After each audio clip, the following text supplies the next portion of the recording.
ಈಗ ಬಾಳ್ ಸೈಲೆಂಟ್ ಆಗಿಯಲ್ಲ. ನಿಂದ ಏನ್ ಪ್ರಾಬ್ಲಮ್ಸ್ ಇದ್ರು ನನ್ನ ಜೊತೆ ಶೇರ್ ಮಾಡ್ಕೋಬಹುದು. ಒಳಗೊಳಗ್ ಇಟ್ಕೊಂಡ್ ಕುಂದ್ರ ಸೊಲ್ಯೂಷನ್ ಅಲ್ಲ ಅಲ್ಲಿ.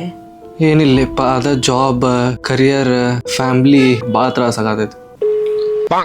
ನೀವು ಮಾತನಾಡುತ್ತಿರುವ ವ್ಯಕ್ತಿಯು ನಿಮ್ಮ ಕರೆಯನ್ನು ಹೊಂದಲ್ಲಿ ಇಟ್ಟಿದ್ದಾರೆ. ಹಲೋ ಹಲೋ, ನನ್ನ ಫ್ರೆಂಡಿನ ನಾಯಿ ಮರಿ ಏನೋ ಡಿಸೆಂಟ್ರಿ ಎತ್ತಿತ್ತಂತ, ಅದಕ್ಕೆ ಯಾವ ಗುಳಿಗೆ ಕೊಡ್ಬೇಕಂತ ಕೇಳಾತಿದ್ಲ. ನೀನು ಪ್ರತಿ ಸಲ ಡಿಸೆಂಟ್ರಿ ಎತ್ತಾಗ ಹೇಳಿರ್ತೇನಲ್ಲ ಹಳದಿ ಗುಳಿಗಿ, ಅದೇ ಹೇಳಿದೆ ನಾನು. ಅಂದಂಗ ನೀನು ಹೇಳಾತಿದ್ದೆಲ್ಲ. ಅದ depression, anxiety, panic attack, life ಬಾ. ಏನಂದಿ ಮಮ್ಮಿ? ಹಾಲ್ ಕಾಸು ಮಾಡಿ ಕಾಣತ್ತ ಆಕಿ ಮಲ್ಲಿನ ದುಡುಗ್ ಮಾಡ್ಕೊಂಡ್ ಹೋಗ್ಯಾಳ. ಹಾಲ್ ಕಾಸ್ಕೊಂತ ಆ ಭಾಂಡೆನ ಬಿಟ್ಟು ಬಿಡಾರ್ದ ನೋಡ್ಕೊಂಡ್ ಕುಂದಿರ್ತಿದ್ ನೋಡ್ರಿ. ಏನಂತಿ? ಬಾಳ್ ಚಾಪ್ಟರ್ ಆಕಿ.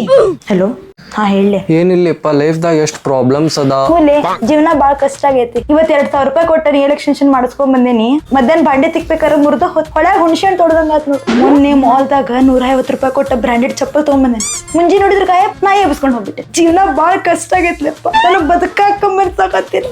ಅಳಾಕ್ ಹೋಗ್ಬೇಡ್ಲಿ. ದೇವ್ರ ನಿಂದ ಪರೀಕ್ಷೆ ತಗೊಳಕುಂತಾನ. ನಿನಗ್ ಕೊಟ್ಟು ನೋಡ್ತಾನ, ಕಸ್ಕೊಂಡು ನೋಡ್ತಾನ.